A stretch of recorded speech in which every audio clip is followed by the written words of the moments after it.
شیطان کے راستے صراط مستقیم سے دور لے جاتے ہیں۔ وَأَنَّ هَذَا صِرَاطِي مُسْتَقِيمًا فَاتَّبِعُوهُ وَلَا تَتَّبِعُوا السُّبُلَ فَتَفَرَّقَ بِكُمْ عَنْ سَبِيلِهِ ذَلِكُمْ وَصَّاكُمْ بِهِ لَعَلَّكُمْ تَتَّقُونَ۔ اور بے شک یہ ہے میرا راستہ سیدھا، سو اس کی پیروی کرو اور نہ پیروی کرو اور راستوں کی، ورنہ وہ جدا کر دیں گے تمہیں اللہ کے راستے سے۔ یہ ہیں وہ باتیں حکم دیا ہے تمہیں جن کا تاکہ تم متقی بن جاؤ۔ یہ سیدھا رستہ جا رہا ہے، جنت کا رستہ جا رہا ہے، یہ سیدھا ہے، صراط مستقیم ہے، یہ سیدھا ہے، نجات کا رستہ ہے۔ اس رستے میں کوئی ایسی چیز نہیں ہے، بالکل سیدھا رستہ جا رہا ہے۔ دائیں بائیں شیطان کے رستے ہیں، شیطان رستوں پہ کھڑا بلا رہا ہے ادھر آ جاؤ، کبھی ادھر آ جاؤ، تو شیطان جب بلاتا ہے اس کے بہکاوے میں نہیں آتے، اس کے بلاوے میں نہیں آتے، بلکہ سیدھے رستے پہ چلتے ہیں۔ تو اللہ فرماتا ہے سیدھے رستے پہ چلو، صحیح رستے پہ چلو۔ جب تم صحیح رستے پہ چلو گے اللہ کے، تم نجات پا جاؤ گے، عذاب سے بچ جاؤ گے، رب کی گرفت سے بچ جاؤ گے، رب کی پکڑ سے بچ جاؤ گے۔ سیدھا رستہ چلنے والا تو بڑا ہی رحمت اور برکت سے لبریز ہوتا ہے۔ تو اللہ ذوالجلال ہم سب کو سیدھے رستے پہ چلنے کی توفیق دے، شیطان کا پیروکار بننے سے ہم سب کو بچائے۔ یہ نماز، یہ روزہ، یہ عبادت، یہ سب سیدھے رستے ہیں۔ باقی اللہ کی نافرمانی، اللہ کے رسول کی نافرمانی، بدکاری، بد کرداری، میں نوشی، چوری، ڈاکے، یہ غبن، دھوکہ، فریب، یہ سب غلط رستے ہیں۔ یہ انسان کو اللہ کے رستے سے دور لے جاتے ہیں، یہ شیطانی رستے ہیں۔ اور رحمان کا رستہ یہی ہے کہ انسان اس کا سچا بندہ بن جائے، جو وہ فرماتا جائے اس پر عمل کرتا جائے، اور اللہ کے فرمان پر عمل کرنے والا سیدھے رستے پہ چلا کرتا ہے، اور سیدھے رستے پہ چل کر وہ سیدھا جنت میں جاتا ہے اور جہنم سے محفوظ رہتا ہے۔ اللہ ذوالجلال ہم سب کو صراط مستقیم پر ہمیشہ قائم رہنے کی توفیق عطا فرمائے۔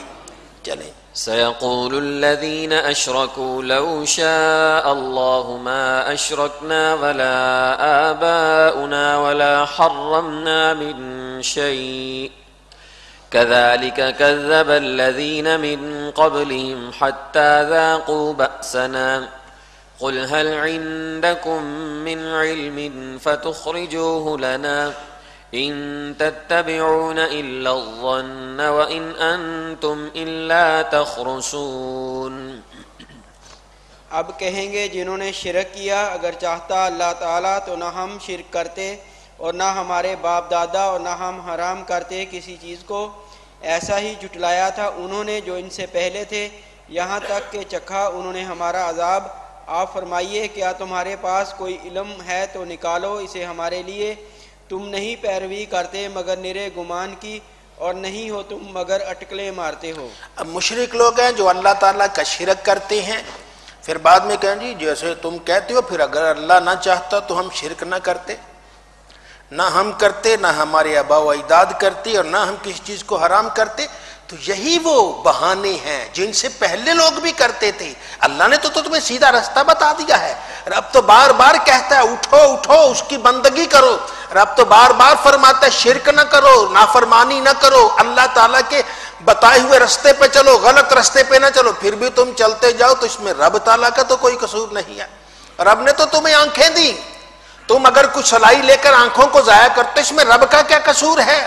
رب نے تمہیں کان دیے، تم کانوں میں گرم چیز ڈال کے کان کی صلاحیت ختم کرتے ہو، اللہ کا کیا قصور ہے؟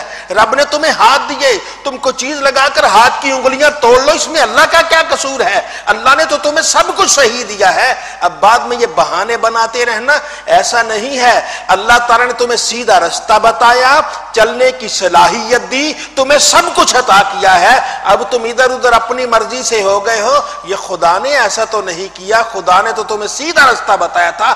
اللہ تعالی ہم سب کو ہمیشہ صراط مستقیم پر چلنے کی سعادت عطا فرمائے۔ چلے جی۔ شیطان کو دوست بنانے والا خسارے میں ہے۔ وَلَأُضِلَّنَّهُمْ وَلَأُمَنِّيَنَّهُمْ وَلَآمُرَنَّهُمْ فَلَيُبَتِّكُنَّ آذَانَ الْأَنْعَامِ وَلَآمُرَنَّهُمْ فَلَيُغَيِّرُنَّ خَلْقَ اللَّهِ وَمَن يَتَّخِذِ الشَّيْطَانَ وَلِيًّا مِّن دُونِ اللَّهِ فَقَدْ خَسِرَ خُسْرَانًا مُّبِينًا۔ اور میں ضرور انہیں گمراہ کروں گا، اور میں ضرور انہیں جھوٹی امیدوں میں رکھوں گا، اور میں ضرور حکم دوں گا انہیں، پس وہ ضرور چیریں گے جانوروں کے کان، اور میں انہیں حکم دوں گا تو وہ ضرور بدل ڈالیں گے اللہ کی مخلوق کو۔ اور جو شخص بنائے شیطان کو اپنا دوست اللہ کو چھوڑ کر تو نقصان اٹھایا اس نے کھلا نقصان۔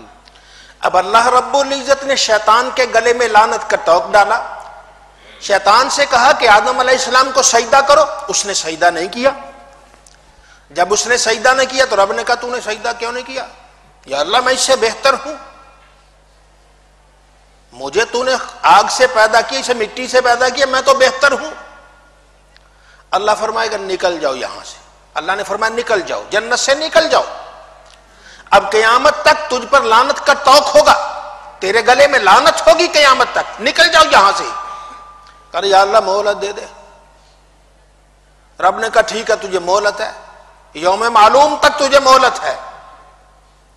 کل کا ربا مہلت تو دے دی، اب سن لو میں کیا کروں گا، میں اس کی اولاد کو ضرور گمراہ کروں گا، آدم کی اولاد کو میں ضرور گمراہ کروں گا، اور میں انہیں جھوٹی امیدوں میں رکھوں گا، انہیں گمراہ کر دوں گا، انہیں تیری بندگی کی طرف نہیں آنے دوں گا، انہیں تیری عبادت کی طرف نہیں، کوئی خال خال ہی آئے گا ورنہ میں نہیں آؤں گا، میں ان کو تو چاروں طرف سے گھیروں گا، دائیں بائیں آگے پیچھے سے جھوٹی امیدیں دلا دلا کر ان کو۔ ابھی بڑی لمبی عمر ہے بھائی، ابھی چھوڑو، کیا ملا ملوانا بننا ہے مسجدوں میں جا کے چاہو، اب رہنے دو، ابھی دل میں یہ خیالات برے برے، یار یہ کوئی ہے وہاں تو بس ایسے غریب سے لوگ جاتے ہیں، مجھے جانے کی کیا ضرورت ہے، میں تو بڑا رئیس ہوں، وہاں تو یہ چھوٹی ذات کے لوگ جاتے ہیں، میری ذات تو بڑی ہے، میں وہاں کیا جاؤں۔ شیطان امیدیں غلط چیزیں ڈالتا ہے، وہاں تو وہ لوگ جاتے ہیں جن کے پاس کوئی خاص منصب نہیں، میں تو منصب والا ہوں، میں تو عہدے والا ہوں، تو میں وہاں جا کے کیا کروں گا، میرے پاس یہ عہدہ ہے، میرے پاس یہ اتنا علاقہ ہے، میں اتنے علاقے کا حکمران ہوں، میں کیوں نہیں۔ تو شیطان دل میں یہ باتیں ڈالتا ہے۔ وہ اللہ سے کہنے لگا، اللہ رب العزت کے سامنے اکڑ گیا، کہنے لگا یا اللہ میں انہیں گمراہ کر دوں گا، اولاد آدم کو گمراہ کروں گا، انہیں جھوٹی امیدیں دلاؤں گا، اور انہیں میں حکم دوں گا کہ میرے نام پر، بتوں کے نام پر جانوروں کے کان کاٹ کے رکھ دیں گے۔ اس وقت ایسا طریقہ تھا کہ جانور کا کان کاٹتے، اور جانور کان کاٹ کے یہ بت کے نام پر وقف ہو گیا، اب کوئی نہیں سکھائے گا، یہ بت کی ملکیت ہے، بت کے نام پر یہ چڑھاوا چڑھا ہے، یہ ہمارے لات کا، یہ منات کا، یہ ساری چیزیں اللہ رب العزت نے تو ان چیزوں سے منع کیا تھا۔ رب نے تو کہا تھا کہ تم نے جو کرنا فقط میرے لیے کرنا ہے، تم نے کسی جانور کے گلے پہ چھری چلانی ہے تو بسم اللہ اللہ اکبر پڑھنا ہے، بسم اللہ والعزیٰ نہیں کہنا، لات و عزیٰ کی کوئی بات نہیں۔ تو شیطان کہنے لگا یا اللہ اتنا ہی نہیں، میں تیری مخلوق کو انہیں کہوں گا کہ ان کے کان چیر چین کر حلیہ بگاڑ دو، انہیں بتوں کے نام پر وقف کرو۔ اب اللہ فرماتا ہے سن لو، اس کے باوجود بھی اب جو شیطان کو اپنا دوست بناتا ہے اللہ کو چھوڑ کر، تو بڑا نقصان اٹھا رہا ہے، اسے آج پتہ نہیں کہ کتنا نقصان ہے، کل اسے پتہ چلے گا جب موت کا وقت آئے گا کہ اس نے کتنا بڑا نقصان اٹھا لیا ہے۔ مومن اس کے استقبال کے لیے فرشتے آئیں گے، لیکن جو کافر مشرک ہوگا اس کے لیے تو وہ فرشتے آئیں گے جنہیں دیکھ کر جان نکل رہی ہوگی، اور جنہیں دیکھ کر انسان کے رونگٹے کھڑے ہو جائیں گے۔ اتنی جلال والی صورتیں، اتنی صورتیں ہیبت ناک ہوں گی کہ انسان آج اس کا تصور نہیں کر سکتا۔ وہ اس کی جان کو کھینچیں گے، ایسے نکالیں گے اس کی روح کو کہ روح اس کی تار تار ہو جائے گی، جیسے کوئی کپڑا کسی کانٹوں والے درخت پہ ڈال دیا پھر اسے کھینچا جائے کپڑا پھٹ جاتا ہے، اسی طرح روح کو جب جسم سے نکالیں گے یہ روح اس طرح تار تار پھٹ جائے گی۔ لیکن مومن کی روح کو تو ایسے نکالتے ہیں جیسے مکھن سے بال نکالا جاتا ہے۔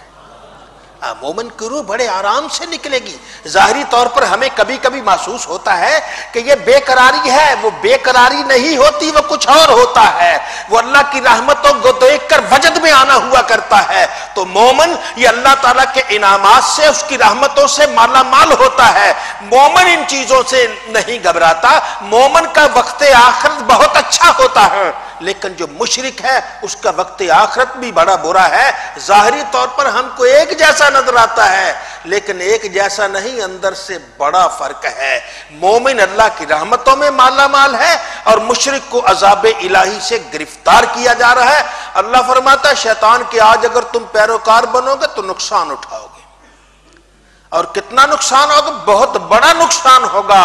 تم آج سوچ نہیں رہے کہ میرے کارندے کیسے ہیں، میرے فرشتے کیسے ہیں، کتنے ہیبت ناک ہیں، تمہیں کیسا عذاب دیا جائے گا.